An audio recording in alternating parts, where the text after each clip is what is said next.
Welcome to KMET 1490 AM ABC News Radio and the Southern California Business Report with Yvette Walker, a show dedicated to highlighting successful Southern California businesses and the people behind them.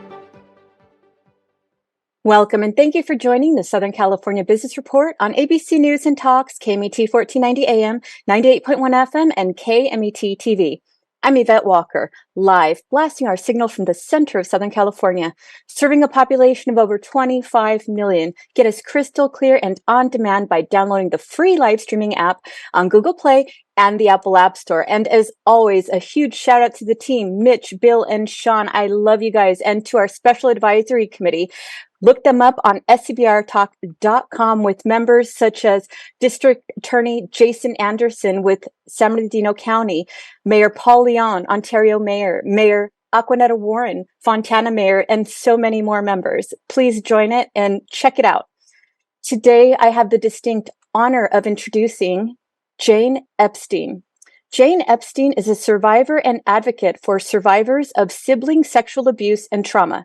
Today, Jane is co-founder of 5waves.org, an international 501c3 advocacy group that offers information, support, and guidance about sibling sexual abuse and trauma at siblingsexualtrauma.com. In addition to her 2022 TEDx Talk entitled Giving Voice to Sibling Sexual Abuse, she has reached over 298,000 people, and her story was featured in the October 31st, 2022 issue of People magazine. Jane spent over 40 years in a continual state of dissociation. She was in and out of therapy, and despite marrying and being blessed with 2 children, became depressed and suicidal. Sobriety and self-reflection led her to write her story. As she began writing, Jane discovered that hardly anyone was speaking about sibling sexual abuse and trauma, and thus her advocacy was born. Now, Jane shares her story publicly to give other survivors the courage to speak up and know they are not alone. She seeks to educate and empower parents on preventing sibling sexual abuse and trauma in order to help remove the fear of the unknown and make body safety discussions between parents and children in everyday conversation. Thank you for being with us today, Jane, and thank you for your courage to take up this banner and advocate for such a difficult subject and such a difficult theme today. Thank you for being here today. Thank you for having me, and thank you for using your platform for a difficult topic. I really appreciate it. Absolutely. Well, the timing was perfect. And before we start, I just want to give a shout out to your amazing husband, which on an unrelated basis, we were working on another project, was so proud of you and your efforts. Steve Epstien said, who would make an amazing guest for you would be my wife, Jane, and her amazing story. And I completely agree. So thank you for being with us today. Thank you. He is my biggest cheerleader. Absolutely. So that's just tremendous. So let's jump in and start with your story, right? And your journey. What prompted you to become an advocate for sexual abuse and trauma survivors? Right. It wasn't what I had set out to do. I did find myself depressed and feeling suicidal, and I didn't understand why. I had been in marriage counseling for 5 years. I was a stay-at-home mom of 2 children. Life should have been near perfect. So after the marriage counseling, I decided maybe there's something inside of me. Maybe it isn't my marriage. Maybe there's something inside of me that needs to come out. And so I sat down and I started writing my story down, and I decided to give up alcohol and just write from starting point and go from square one all the way to the end. And it was at that point that I realized that what I'd experienced as a child did have an impact on me, that it wasn't just 2 kids being curious. So I do what a lot of people do.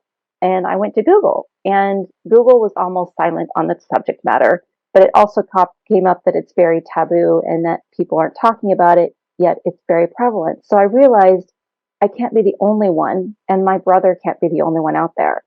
And as I started talking about it and sharing my story, I started hearing from survivors. They would message me privately saying, I'm grateful you're talking about it, but I am not ready to unpack my story. And then I started hearing from parents saying, this happened in our home, and we just never considered that it could be a thing. And then I started hearing from people who'd caused harm. And they were feeling awful about what had happened. And I started realizing that, parents deserve to know. And so I tried to sound the alarm, but nobody wants to talk about this subject. It's kind of taboo and it's a little icky. So the media didn't want to hear from me. And that's how I ended up going to the TEDx stage. I thought, well, fine. If the media doesn't want to hear from me, I'm going to go to TEDx. So I kind of fell into my advocacy. Every time I kept feeling like I wanted to give up, I would hear from another survivor, a parent, or even someone who caused harm. And so I realized that we needed to keep going. Right. And so, can you talk a little bit about the dynamic and what that sibling sexual abuse and trauma looks like and why we should be paying attention to it, especially right on the heels of the pandemic that we just went through? Right. When I talk about sibling sexual abuse and trauma, I am talking about siblings, step siblings, cousins, older adolescents. Think your child's best friend's older brother or sister, and think babysitters. It's considered to be the most prevalent type of sexual abuse occurring in our homes. It's a silent epidemic.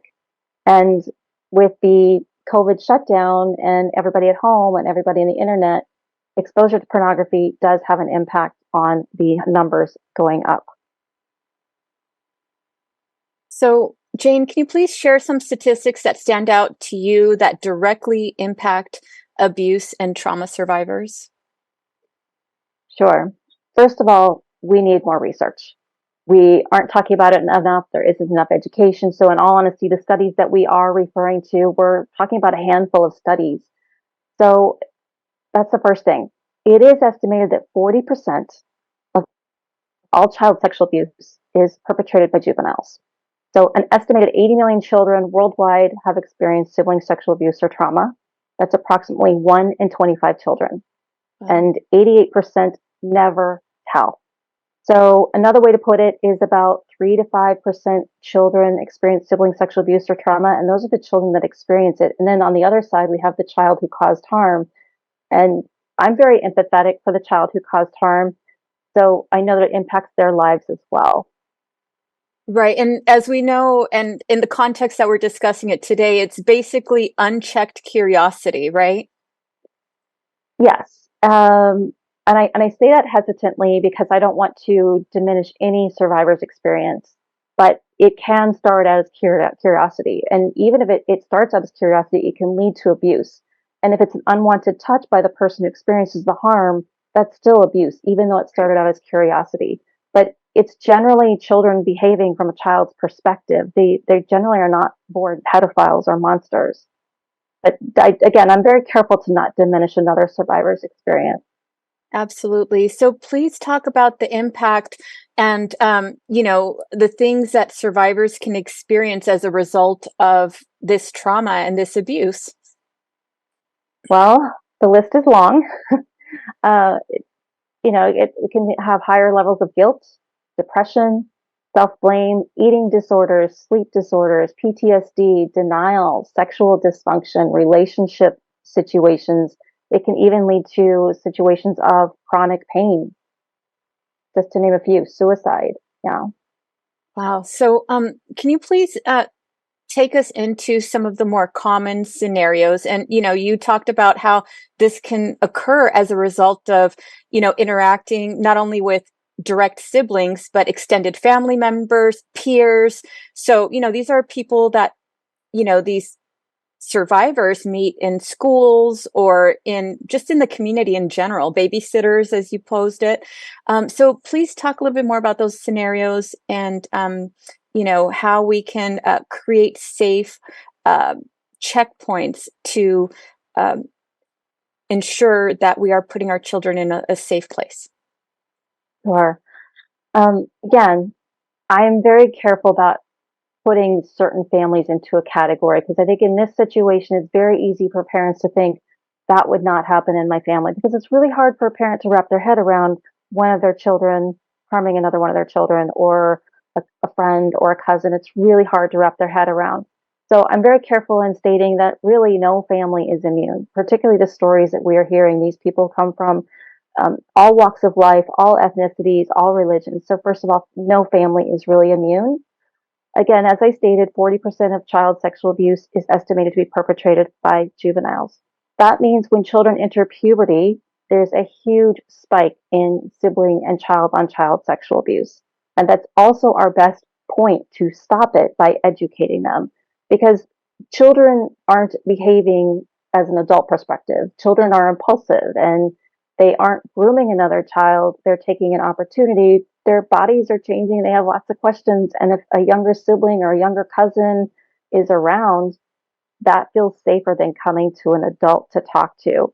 So our best line of defense is education, awareness, and talking to our children. And I believe in talking to your children starting at age 2 or 3, reading them body safety books, talking to them about boundaries and consent and their ability to say no. Um, Another situation that can lead to this is lack of sex education and questions, and not having a safe parent or safe place to go to. And they go to Google and they may come across pornography, and their body responds to pornography and they might want to reenact what they see. Another risk is if a child has been sexually abused by another family member or someone outside the family, they may reenact it with a younger sibling or a cousin as well. So those are certain scenarios that could be. Other risk factors are if a child has experienced trauma or witnessed domestic violence. Something that people don't think about is step siblings. I hear from a lot of parents about step siblings because we come into a family and we start a family and we assume that they're all siblings, but step siblings are a high risk factor. Wow. Okay. So what are some ways we can create a dialogue with children, adults, educators to proactively address, these very tumultuous times through the journey of puberty, curiosity, as you said, understanding what consent is, and fortifying those boundaries? Or, okay, we talk to our kids about stranger danger. We talk to our kids about wearing their bike helmet, wearing your seatbelt, don't take too much sugar. But we also need to include body safety and awareness and consent. We need to include those as well. And we also nag our children about, did you do your homework? Did you pick up your clothing? It's a weekly battle, at least in my house it is. Right. Every time we do laundry. Why is your laundry still on the floor? I have to nag you again and again. It's kind of the same thing with body safety and consent. You've got to check in with kids. Kids need reminders. Kids need to be talked to again and again and again. So keep checking in and keep reminding them. And if, say, you're a parent and you walk into a situation and your children are playing an innocent game of doctor, or you show me yours, I show you mine, that's a learning opportunity. Treat it as an opportunity to talk to them and sit down with them, remain calm, and talk to them. Say, you have some questions. How can we answer those questions? And sit down with them, read them some books, and then as you're talking to them about stranger danger and older adults, also incorporate siblings, step siblings, cousins, older adolescents. Our children aren't going to know to come to us unless we give them the language and the opportunity to come to us and create that open door opportunity, which we need as they grow into teenagers anyway. So start young and incorporate that into your everyday routine. Right. So with that said, Jane, are there certain behaviors or telltale signs that an adolescent will demonstrate if they're experiencing abuse? I would like to say that about 40% of children who are experiencing sexual abuse do not show signs. We as parents know our children the best. So listen to your instincts, listen to the gut. If you sense something is off, something is going on, follow those instincts. I've had parents tell me that they walked into a room and there was no sign of anything happen, but they sensed something was going on, and they separated their children and they talked to their children and they discovered sibling sexual abuse or trauma in their home. So we know our children best. And children don't change overnight.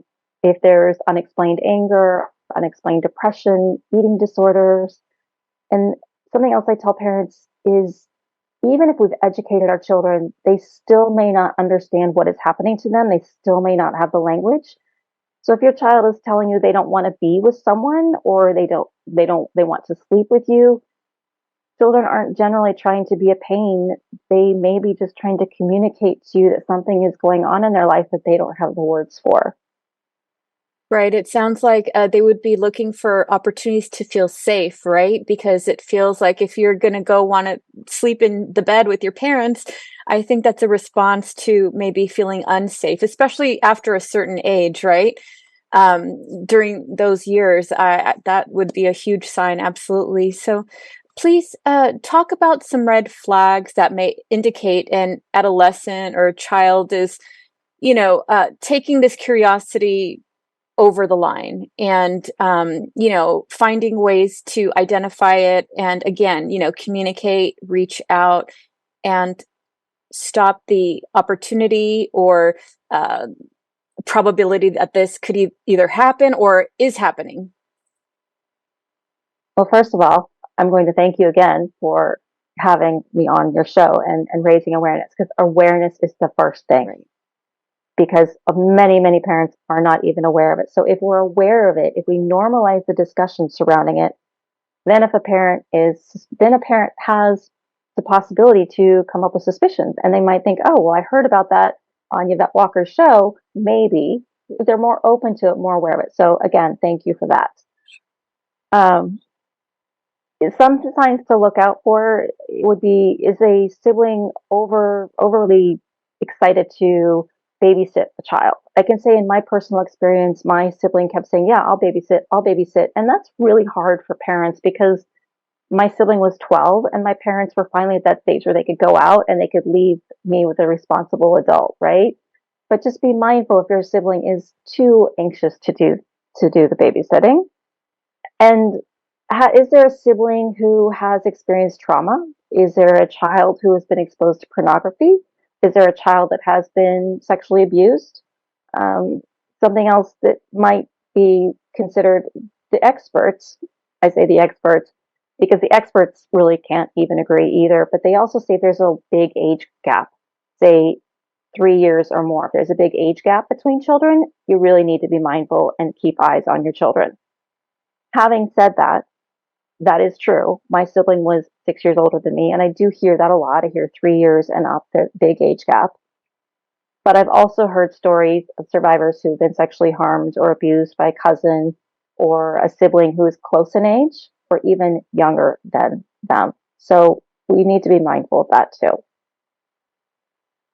So please, share what you think are some elements you feel have contributed to this growing epidemic, right? Because you're saying that this is actually increasing, not decreasing, which of course, as we discussed, it's absolutely my pleasure and my honor to bring light to this topic as a mother myself, right? And as a Girl Scout leader and just a lover of our children and our youth. And I truly believe that they are our future. It's imperative that we protect them.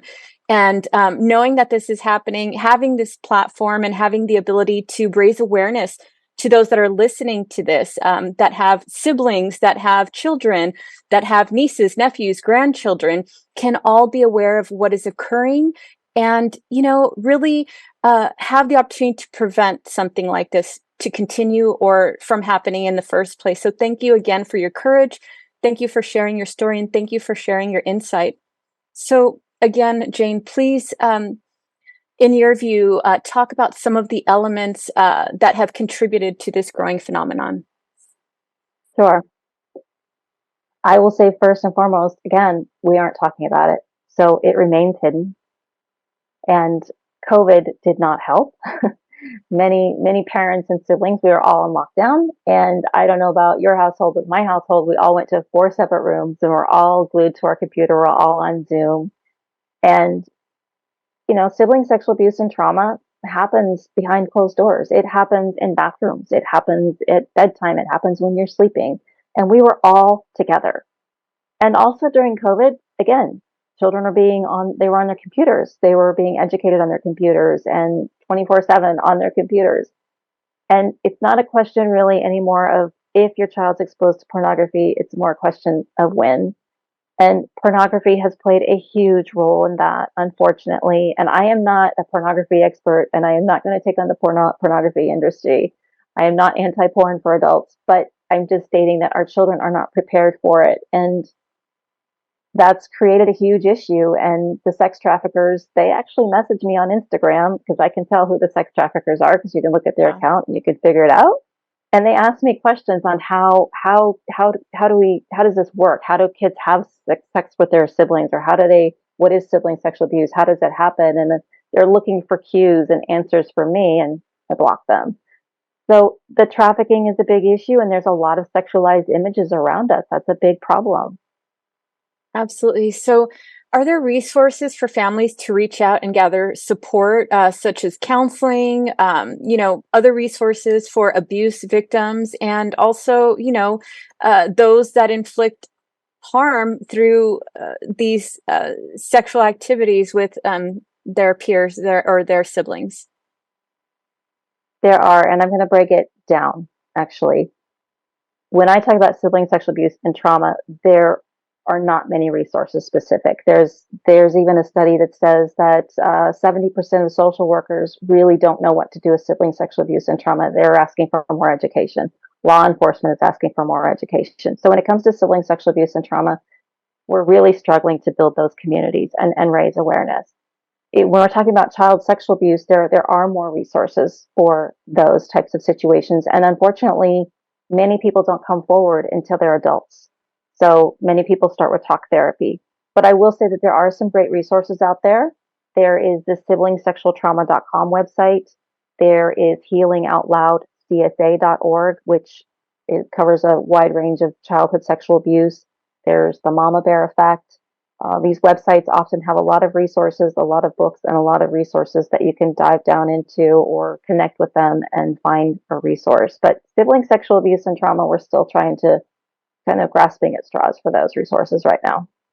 Right. So, in your view and your experience, how can those that inflict harm on others through sexual abuse and trauma find the support they need to reconcile and make amends for their actions, right? Either as an adolescent or maybe even as an adult, fully grown, looking back and thinking, wow, now in my adult mindset, I realized that that was inappropriate and it was wrong and I feel horrible, for what I did. What would you say to them, or what resources exist?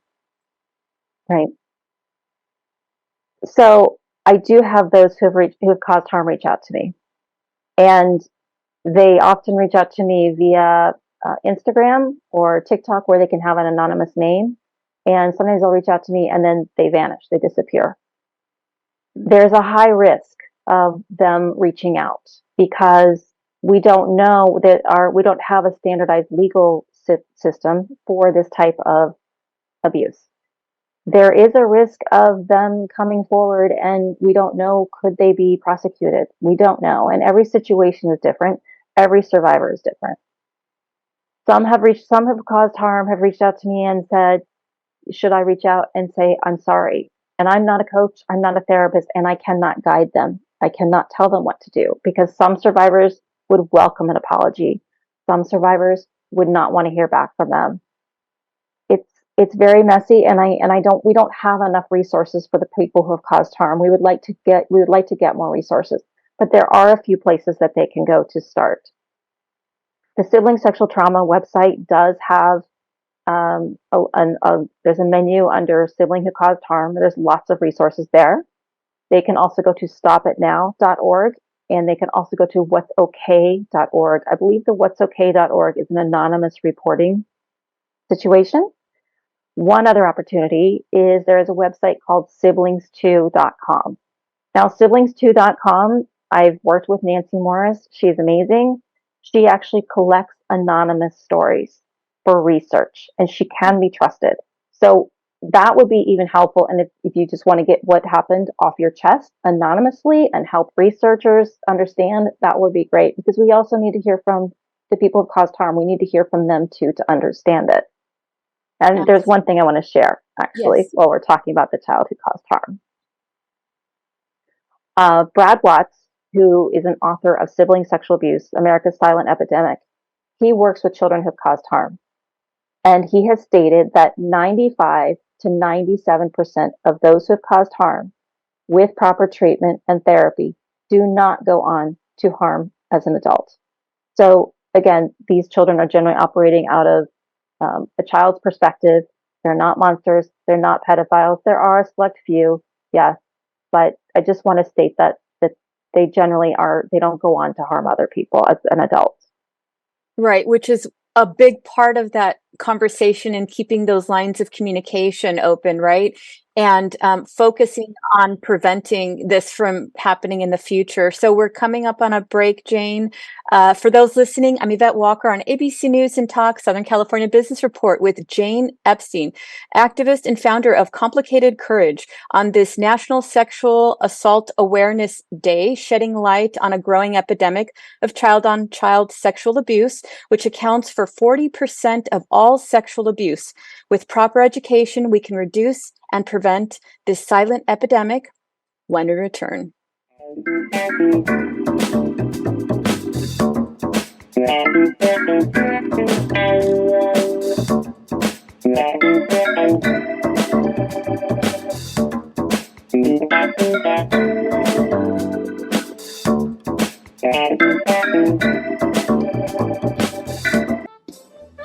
Hi, Ray Lance from the Diamond Center in the Claremont Village here. One of the coolest parts of a third-generation family business is getting to know the families we serve through generations. Once you experience our friendly service, our fair and transparent pricing, and our beautiful jewelry that we make to last a lifetime, you'll stick with us too. Come visit us in the Claremont Village or at Lantz, L-A-N-T-Z, diamondcenter.com and see what makes us different. Cal State San Bernardino is home to the only school of entrepreneurship in California.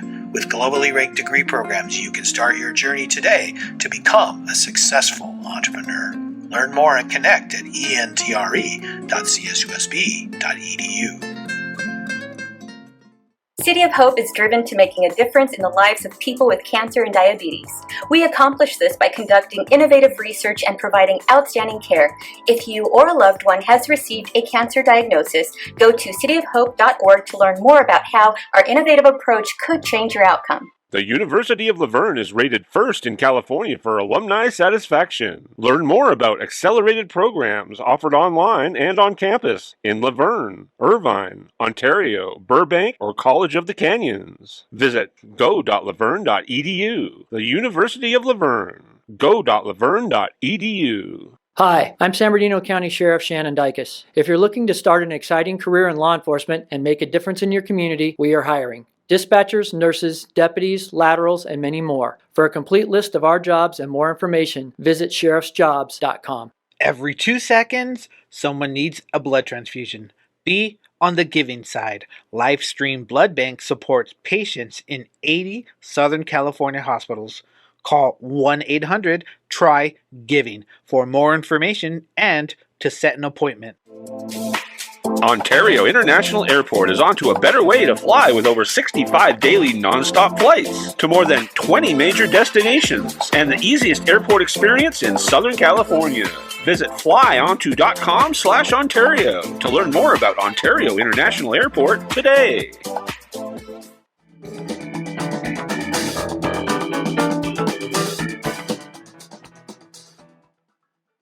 Welcome back. Yvette Walker here with ABC News and Talk, Southern California Business Report with Jane Epstien, activist and founder of Complicated Courage, on this National Sexual Assault Awareness Day, shedding light on a growing epidemic of child-on-child sexual abuse, which accounts for 40% of all child sexual abuse.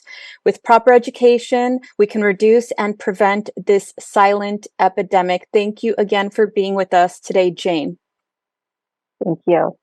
So prior to the break, we were talking a little bit about some of the red flags, resources that are available to, the abuse victims and the abusers. You shed a lot of light on what exists and what needs to be done to properly address this moving forward. And, they say that if you're able to change one life or transform one life, you're basically not only transforming that life, but an entire generation, right? Because that's what's going to come forth, hopefully, from that life. So thank you so much for your courage again, sharing your story and shedding light on a very difficult and quite frankly, uncomfortable topic, right? Which is even more important for why it is that we should be discussing it, to make it less uncomfortable and more open to communicating for our children so that they can have the proper resources, tools, and mindset to address any of these possible scenarios.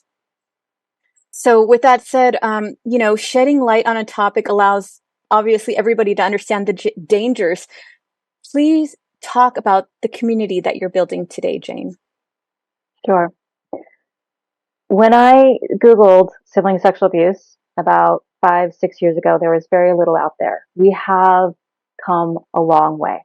And as I started sharing my story and I started getting louder and louder and going on to podcasts, I had more and more people reach out to me. And it's kind of a very unique story because there was not a website for sibling sexual abuse and trauma. There was not a specific website out there. In fact, I had parents reach out to me and I had no resources for them. But right after I'd gotten accepted for the Boca Raton TEDx on giving voice to sibling sexual abuse, I had a parent reach out to me and she said, I'm using a pen name. I discovered sibling sexual abuse in my home and I wrote a website during COVID and I'd like a survivor to look over it. And I said, great, I'll start looking over it. I started looking over it and it was amazing. Brandy Black, the woman who wrote the website, is an amazing author and she loves studies and statistics. And I got into it and I said, I can't look over this and write the TEDx at the same time. So I reached out to another public survivor, Maria Sokoloff, and Maria said she would look over it. Another person who loves numbers and research, and she's a great writer. Perfect. Throughout my process of being an advocate, I am a moderator of a Facebook group of over 6,000 survivors. And so I hear parents are always trying to join, but we don't let parents join. So I started building my resources for parents. Through that, I discovered 2 other parents who had experienced sibling sexual trauma in their homes. So I reached out to them because they had started a parent group for parents who discovered in their home. So I reached out to them and I said, would you like to be part of this website? And they said yes. So that is how 5waves.org was born. Now, 5 Waves stands for Worldwide Awareness, Voice, Education, and Support. And so it's a very unique situation because we have the 3 parents, one's a step parent, and the 2 survivors. And so we're able to share our stories and we're able to take everything and different perspectives and really work well together. So this is the first website of its kind, siblingsexualtrauma.com. And then the 5waves.org is now a not-for-profit, and we support the siblingsexualtrauma.com website. That was all very exciting. We launched that right around the same time I gave my TEDx talk. Now, the TEDx talk almost didn't happen. I got rejected from many TEDx event organizers. Nobody wanted sibling sexual abuse on their stage, but TEDx Boca Raton took a big risk with me. In fact, they said to me, we want our audience to be a little uncomfortable. Can you do that? And I said, yeah, I can do that. So at the same time my TEDx was coming out, we had these 2 websites coming out. And we're also building connections. And that's how we came in contact with Nancy Morris of Siblings Too. She has a podcast for survivors to share their stories either anonymously or they can come forward, or you can also share your story, write your story anonymously, or share it on her podcast. So we've got the podcast covered and we've got the website covered. And we are to the point now where actually we had someone who went to Stanford here in California. She's now in Israel, but she's writing a study. She's trying to gain more knowledge and understanding about how prevalent this type of sexual abuse is, what is abuse, what is not abuse, how can we get more resources. She's reached out to us and she's asking us to share the study. That's actually on our website. We're looking for anyone who has a sibling. It doesn't have to be involve abuse or not abuse. We need more research. So that's out there. So we're building that community. Through this whole process, they have the parent group for parents who discover sibling sexual abuse or trauma in their home. There's also a parent group if you discover child sexual abuse in your home. It could be an uncle, aunt. Because they are they're different dynamics. There's also now a private Facebook group for survivors of sibling sexual abuse and trauma.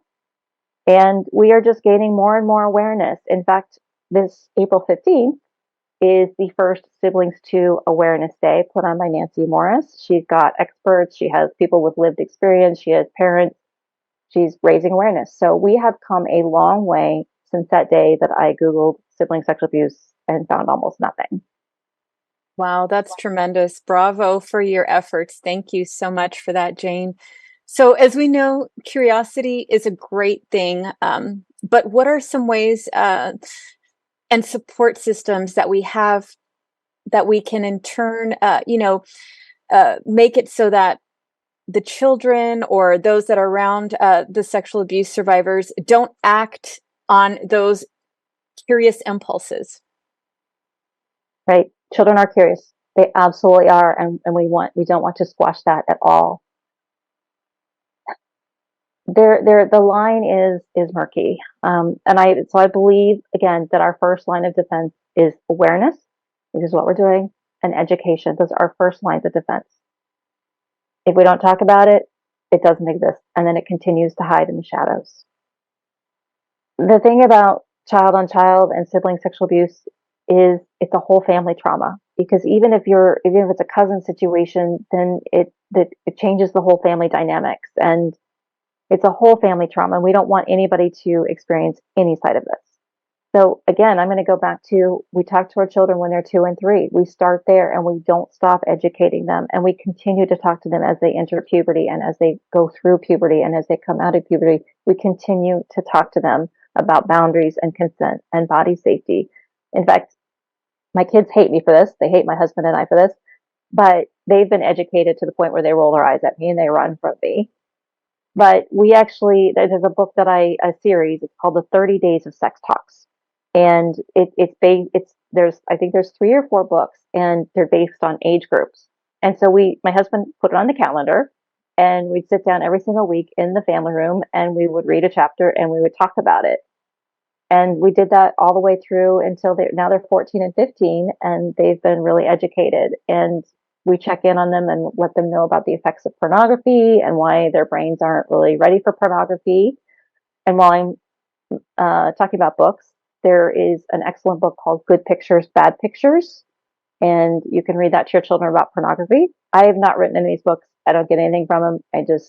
I love great resources. So that's where I believe that education and awareness are our first line of defense. So, Jane, can you please share with us if any of statistics exist regarding those that have been the cause of harm or have caused harm to others? No. And sadly, again, we need more research. As I stated, for some reason, I'm able to talk about this uncomfortable topic in a manner that people feel like they can approach me. And I think that's why people who have caused harm reach out to me on TikTok and Instagram. I'm approachable and I have compassion. I did have someone reach out to me on Instagram who was about mid-20s, and they said that they're finding their communities on Reddit.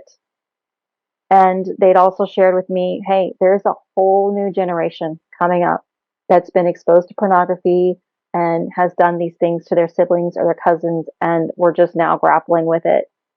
So I'm encouraging, when someone reaches out to me, I encourage them to go to the Siblings 2 website and share their story anonymously so that we can get more research, but we don't have enough research. But I can share with you that the people who have caused harm who do reach out to me, they're struggling too. And many of them are suicidal as well. They are hurting too. Wow, that's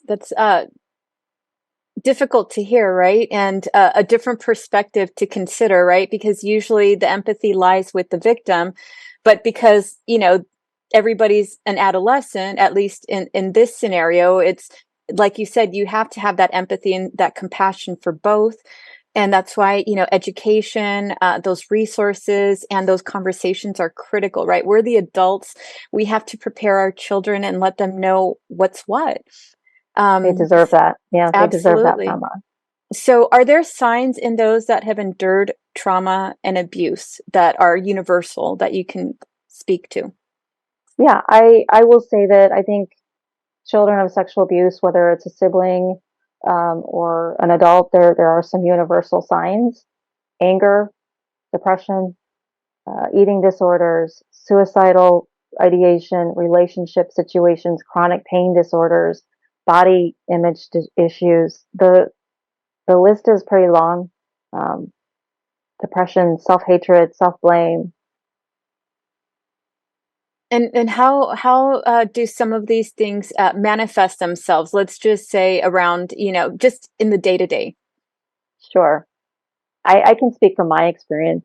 I was very promiscuous to the point where relationships were just transactional and sex was transactional. And I actually spent several years as a stripper.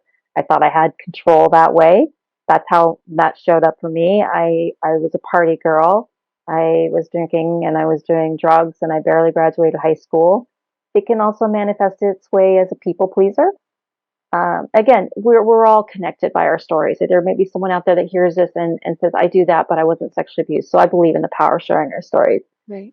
Um, Perfectionism, that could be another way. Anxiety, as I mentioned, chronic pain. One of my close survivor friends has chronic pain, it can show up that way. And, for me, it just ate away at me. I was depressed and I didn't know I was depressed. I thought, no, I've gone through so much in my life. This isn't depression, but it was depression. It sneaks up on you because you're holding on to it for decades. And sometimes we don't identify what it is until decades later, and it can kind of explode in your face later. Well, I'm so thankful that you were able to manage, that point in your life, seek counseling, and that you had an extremely supportive partner in your husband, Steve, to, go through those necessary steps to, as you put it, unpack it all, right? And it's just remarkable. Thank you for sharing that. So please talk a bit about what has helped you the most in your journey towards healing. Again, it was kind of by accident. As I started the show, I found myself incredibly depressed. And we'd been in marriage counseling for 5 years, and I tried to fix the husband. It clearly wasn't him anymore because we'd been through counseling for 5 years and we were making headway, but I was still depressed. So I started writing, and I quit drinking and I started writing. And there are articles out there that state that, scientifically it can be healing to write your story down. It can also be triggering. So I do tell people, when you start writing down, maybe set a timer and make sure you have support. I believe in the power of talk therapy, but I also believe in the power of finding your peers. I joined a Facebook group of my peers, and I was able to raise my hand and share my story, and without judgment. I could come on my good days, I could come on my bad days. I was seen, I was heard, I was understood. And that gave me the confidence and the clarity to start sharing my story with Steve, my husband.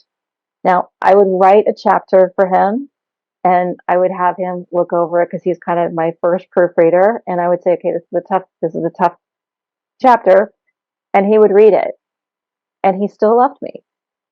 So the best way I can explain it is I shared my story. I started shedding my layers of shame that weren't mine to carry. And I became truly known by my husband, and he still loved me. And that's where the healing really started to begin. And then I started sharing my story. And as I started sharing my story, I started hearing from survivors. And now I've been able to get them into support groups or get them resources. And when you help others, that helps heal you. Absolutely. And, turning a bad experience for good work, right? To understanding what it feels like to have to go through that and wanting to do something to prevent others from going through the same. So thank you again for that, Jane. What are some common stigmas and fears that trauma abuse victims encounter? Well, when it comes to sibling sexual abuse and child-on-child sexual abuse, when we're not talking about it, you feel very isolated. You feel very alone. I've had survivors reach out to me when the People magazine article came out and they are in their 50s or their 60s, and they would say, I've never seen anyone talk about this. I'm not alone. Or I had survivors reach out to me and they thought that they were a freak because they thought they were the only one. So we aren't talking about it enough. I've had survivors tell me that they will never tell their parents because they don't want their mom to have a broken heart that the mom couldn't protect them. Something else I've heard from survivors is when I share my story, they'll reach out and they'll say, oh, now it makes sense to me. I was sexually abused by a cousin or an older adolescent, and I really thought it was just kids being curious, and I thought I was complicit because my body responded. But looking back, no, that actually kind of messed me up. For me, that was kind of my journey. I just put it in the box and I thought, this is two kids being curious. I can't be that messed up over it. And I felt like I was complicit. But once I realized that no, it had impacted me and it had changed the trajectory of my life, that's when I realized that no, it was a bigger deal than I thought. So many survivors are finally coming to terms that, okay, that did happen to me. It did impact me. And there's a lot of shame, and they feel very responsible for keeping the family together. I know I didn't want to hurt my sibling. I cared about my sibling, and many survivors care about their siblings, but there's also survivors who hate them, which is okay. But we feel responsible for the family. We don't want to tear the whole family apart. It's a big burden to carry. Absolutely. So, what would you say is the best way for a survivor or someone that has engaged in causing harming behavior to overcome those fears and gain peace again? I'm going to break this into two categories. So if you're a person who caused harm, you can start by going to the siblingsexualtrauma.com website under person who caused harm. You can start there. There's lots of resources there. Or you can go to siblings2.com. If you're a survivor, I again, I'm not a therapist, but I believe in the power of talk therapy. I believe in the power of writing your story down. I believe in the power of sharing your story with those who can hear it. Not someone who's going to tell you to move on, get over it, you have to forgive, but someone who's actually going to hear you and support you. And I have found a lot of relief within the private Facebook groups. It's how we work these days. There are private offline support groups as well. Those are listed on the siblingsexualtrauma.com website. Again, if we hold it in, that just lets the shame grow more and more. And I believe, like I said, I believe in the power of sharing our stories, even if you're not an abuse victim, even if you see yourself in other people's stories. We have a lot of things in common. We all as humans feel alone or like the only one, and we're not. Absolutely. So, again, for everybody that's listening, and I know we said this a few times, but we can't say it enough since we're on the air and we have a huge audience listening. Please talk about the ways we can prevent this from happening in the first place. And we're going to say it again, awareness and education. And I know it's hard to have these conversations with your kids. I'm a survivor and I'm a parent, and it was hard for me. But there are lots of people out there who teach you how to talk to your children. Consent parenting is a big one. The Mama Bear Effect, Tough Topics Mom, Parenting Safe Children, Stop It Now. And when you're talking to your children about strangers, include siblings, step-siblings, cousins, older adolescents. And yeah, there's lots of resources out there. Just if you, like for me, it was easier to pick up a book and read my children's books. And like I said, Constant Parenting, Tough Topics Mom, they have lots of resources on their website. Perfect. And so again, Jane, please share some resources and communities that parents or adolescents of trauma and abuse can join or connect with. Sure. For parents, if it's, again, I'm going to have to break it up into two categories. If you're a parent and you've discovered sibling sexual trauma or child-on-child sexual abuse within your home, go to the fiveways.org website. And at the bottom header, you will see there is a parent Facebook group, and there's also a survivors group for survivors. If you have gone through childhood sexual abuse and it's not sibling or child-on-child, there is a private Facebook group called Taken Innocence. There's healingoutloud.org. There is incestaware.org. There's the mamabeareffect.com. Lots of resources, lots of parent Facebook groups and survivor Facebook groups. The one thing we run into with adolescents, there are only one or two Facebook groups that take adolescents, but I do have those. Perfect. I don't have them on the top of my head, but I do have those. I have access to them. Perfect. So briefly, because we're coming short, but please share, Jane, what has been the greatest healing element for you? Sharing my story with people who can handle it, shedding my layers of shame that were not mine to carry, and having a supportive husband. I'm very fortunate to have a supportive husband who understood, and we went to therapy, and I was on antidepressants, but he was there for me all the whole way. Finding a community of your peers, I believe in that. I really do. Beautiful. All right, so we are coming up to the end of the program, Jane. Thank you so much for sharing your story. I know that this will help at least one person. And like I said, when it helps that one person, you can rest easy knowing that you have transformed a life, and not only the life of that one person, but a complete generation after them. So thank you so much for sharing that. And I encourage you, and I want to follow your work in the future and watch this platform grow, the resources grow, and this epidemic see some positive impact with dwindling numbers and not growing numbers. So again, thank you so much, Jane. Thank you. All right, beautiful. So for those listening, don't forget to find us on Facebook, YouTube, LinkedIn, and Instagram. Check us out on scbrtalk.com, and don't forget to download the free live streaming app on Google Play or the Apple App Store. Upcoming events, everybody. Southern California Air Show at March Air Reserve Base in Riverside, California, taking place April 22nd and April 23rd. Admission and parking are free, featuring the U.S. Air Force Thunderbirds. Inland Pacific Ballet presents The Little Mermaid, an enchanting underwater adventure, April 29th through the 30th at the Lewis Family Playhouse in Rancho Cucamonga, California, with tickets starting at $32, with senior, child, and group rates available. For reservations and more information, please visit ipballet.org. Don't miss my interview with Michael and Dana Rademacher. Mr. Rademacher is founder and CEO of MGR Property Management, MGR Real Estate, and MGR Services, all businesses based in the Inland Empire. Michael first entered the real estate market at 19 years old, fueled by an insatiable desire to learn and a commitment to provide a unique yet superior product for his clients. Dana Rademacher joined MGR Property Management in 2012 and serves the company as a broker, associate, and president. Rademacher is a key strategic liaison between the management team and both existing and potential clientele. Next week, we will have John Chapman, the President and Chief Executive Officer at San Antonio Regional Hospital in Upland, California. Mr. Chapman joined the hospital as the Chief Operating Officer in 2018 and is currently the 7th President and CEO in the history of the hospital. San Antonio Regional Hospital has 363 beds, a staff of over 600 physicians, 2,400 employees, and 500 volunteers.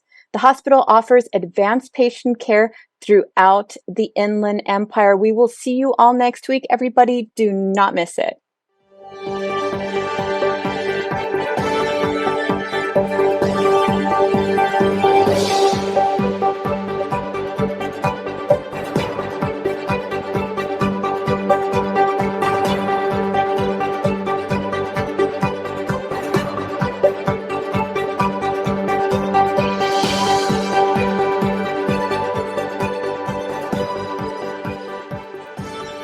This has been the Southern California Business Report with Yvette Walker on KMET 1490 AM, FM 98.1, and ABC News Radio affiliate, a show dedicated to highlighting successful Southern California businesses and the people behind them. Remember to visit the podcast page on the KMET website.